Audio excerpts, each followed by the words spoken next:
Non c'è nessuno spazio per Jeff Bezos, non c'è nessuno spazio per gli oligarchi, non c'è nessuno spazio per chi compra questa città per eventi di lusso e per il proprio tornaconto. Per questo gli attivisti della piattaforma No Space for Bezos, creata dai collettivi veneziani per contestare il matrimonio del miliardario statunitense che si svolgerà a Venezia dal 24 al 26 giugno, hanno appeso sul campanile di San Giorgio un enorme striscione col nome Bezos barrato da una X.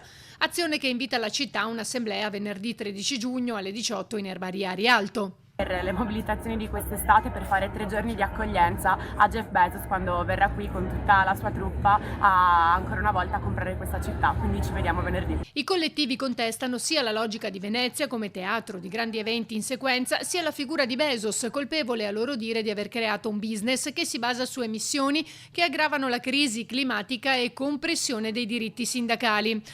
A questo non si è fatta attendere la reazione indignata del sindaco Brugnaro. Adesso chiedergli scusa, spero che probabilmente non verrà più, spero che venga ancora. Ma lei crede che cambi idea? Se non viene, andate a suonare ai centri sociali e al PD. No, intanto cominciamo a dire che rischiamo che non venga, diciamolo. Agli elettori del PD, quelli normali, sappiate che a Venezia siamo in mano a una deriva assurda. Ma lei al suo posto cambierebbe idea? Ma forse per far rabbia a loro no.